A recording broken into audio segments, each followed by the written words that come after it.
Hello my guys, welcome to Dhanya stories. ഇന്നത്തെ video എന്താണെന്നല്ലേ, നിങ്ങൾക്ക് SBI അക്കൗണ്ട് ഉള്ളവരാണോ?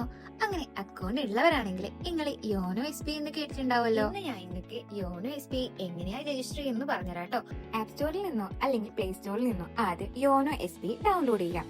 ബാങ്ക് ലിങ്ക് ചെയ്ത നമ്പർ, അതാണ് നമുക്ക് മെയിൻ ആയിട്ട് ആവശ്യമുള്ള ആ നമ്പർ എന്ന് വേണം ഈ കാര്യങ്ങളൊക്കെ ചെയ്യാൻ വേണ്ടിയിട്ട്. ഡൗൺലോഡ് ചെയ്ത് കഴിഞ്ഞാൽ ഓപ്പൺ ചെയ്യുമ്പോൾ കുറച്ച് പെർമിഷൻസ് ചോദിക്കും, അതൊക്കെ അലോ ചെയ്ത് കൊടുക്കുക. അതിനുശേഷം ലാംഗ്വേജ് സെലക്ട് ആക്കി കൊടുക്കുക. അതിനുശേഷം ഈ കാണുന്ന ഓപ്ഷൻ പ്രസ് ചെയ്യുക. അതിനുശേഷം വരുന്ന സ്ക്രീനിൽ രജിസ്റ്റർ, മുകളിലത്തെ രജിസ്റ്റർ തന്നെ കൊടുക്കണം കേട്ടോ. രജിസ്റ്റർ കൊടുത്തതിന് ശേഷം സെലക്ട് ആക്കി കൊടുക്കുക. അതിനുശേഷം കംപ്ലീറ്റ് സ്ക്രീൻ മുഴുവൻ ബ്ലൂ കളർ ആയിട്ട് മാറും.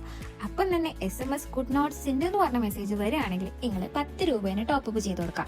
അതിനുശേഷം അടുത്ത സ്റ്റെപ്പിലേക്ക് കടക്കുകയാണെങ്കിൽ കുഴപ്പമൊന്നുമില്ല. പിന്നെ ശ്രദ്ധിക്കേണ്ട കാര്യം എന്താണെന്ന് വെച്ച് കഴിഞ്ഞാൽ ഈ രജിസ്റ്റർ പ്രോസസ്സ് നമുക്ക് 3 അറ്റംപ്റ്റ് മാത്രമേ ഉള്ളൂ കേട്ടോ.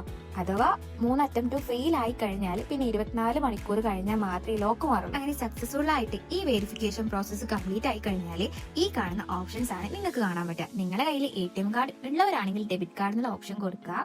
നെറ്റ് ബാങ്കിങ്ങിന്റെ യൂസർ നെയിമും പാസ്വേഡും അറിയുന്നവരാണെങ്കിൽ ആ ഓപ്ഷൻ കൊടുക്കുക. ഇത് രണ്ടും ഇല്ലാത്തവർ ബ്രാഞ്ചിലേക്ക് വരേണ്ടി വരും. ബ്രാഞ്ച് എന്നുള്ള ഓപ്ഷൻ കൊടുക്കുക. അപ്പോൾ റെഫറൻസ് നമ്പർ കിട്ടും. അതുമായിട്ട് ബ്രാഞ്ചിലേക്ക് വരികയാണെങ്കിൽ ബാക്കി നിങ്ങളെ ഹോം ബ്രാഞ്ചിലെ ആൾക്കാർ സെറ്റ് ആക്കി. അപ്പൊ ഞാനിവിടെ ഡെബിറ്റ് കാർഡ് വെച്ചിട്ട് കാണിച്ചു തരാവേ. ഡെബിറ്റ് കാർഡ് കൊടുത്തു കഴിഞ്ഞാൽ ഇങ്ങനെ വരാം. അപ്പൊ നമ്മുടെ കാർഡ് നമ്പറിന്റെ അവസാനത്തെ 6 കാർഡിന്റെ പിന്നെ അടിച്ചു കൊടുക്കുക. പിന്നെ കുറച്ച് ടേംസ് ആൻഡ് കണ്ടീഷൻ വരും.